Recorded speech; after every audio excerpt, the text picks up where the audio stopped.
விடுமுறை போராட்டத்தில் குதிக்கும் விவசாய போதனாசிரியர்கள் தொழிற்சங்கம்.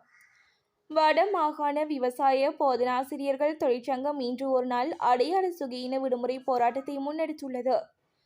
வடமாகாண விவசாய போதனாசிரியர்கள் தொழிற்சங்கத்தினால் கோரப்பட்ட தொழில்முறை கோரிக்கைகளுக்கான நிரந்தர தீர்வுகள் வழங்கப்படாமையினால் கால நீடிப்பு செய்வதனாலும் வடமாகாண விவசாய அமைச்சு மற்றும் திணைக்களத்தின் எதேச்சதிகாரமான நிர்வாக மற்றும் நிதி நடைமுறைகளுக்கு தீர்வு கோரி குறித்த போராட்டம் முன்னெடுக்கப்பட்டுள்ளது. தபால் திணைக்களம் வெளியிட்டுள்ள விசேட அறிவித்தல். உத்தியோகபூர்வ வாக்காளர் அட்டைகள் தபால் மூலம் கிடைக்காத வாக்காளர்களுக்கு தபால் திணைக்களம் விசேட அறிவிப்பொன்றை வெளியிட்டுள்ளது. உத்தியோகபூர்வ வாக்காளர் அட்டைகள் அஞ்சல் மூலம் இதுவரை கிடைக்கவில்லை என்றால் தமக்கு கடிதங்கள் கிடைக்கப்பெறும் தபால் நிலையத்திற்கு சென்று அடையாளத்தை உறுதி செய்வதன் மூலம் அதை பெறலாம் என்று அறிவிக்கப்பட்டுள்ளது. தேசிய மக்கள் சக்தியின் கோரமுகம். நடந்து முடிந்த ஜனாதிபதி தேர்தலையும் நாடாளுமன்ற தேர்தலையும் பாடமாக கொண்டு அரசியல் பயணத்தில் விரைவாக பலமடைய வேண்டும் என்பதே தமிழ் தேச மக்களின் அரசியல் விருப்பம் என அரசியல் ஆர்வலர்கள் கூறி வருகின்றனர்.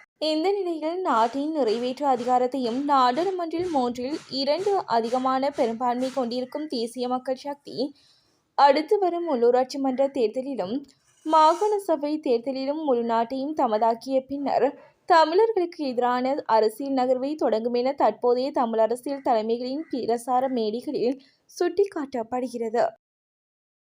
33 வேட்பாளர்கள் அதிரடி கைது.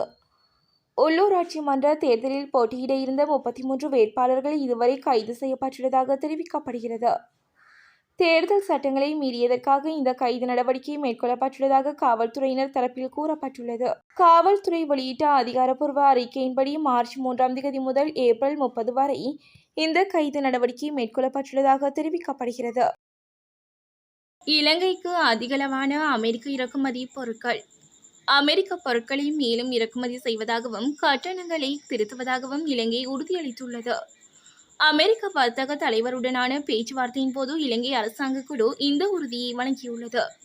அத்துடன் ட்ரம்ப் நிர்வாகத்தால் விதிக்கப்பட்ட புதிய வரிகளை தொடர்ந்து வர்த்தக பிரச்சினைகளை தீர்க்க அமெரிக்காவிடமிருந்து திட்டங்களையும் இலங்கை கோரியுள்ளது.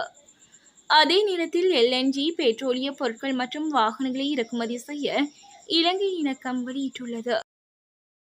அனுரவின் மிரட்டலுக்கு அடிபணிந்தார்களாக முன்னாள் ஜனாதிபதிகள். முன்னாள் ஜனாதிபதிகள் 5 பேரில் 4 பேர் தற்போது தாங்கள் பயன்படுத்தியதில் மேலதிக வாகனங்களை ஜனாதிபதி செயலகத்திடம் ஒப்படைத்துள்ளதாக ஜனாதிபதி செயலக வட்டாரங்கள் தெரிவிக்கின்றன.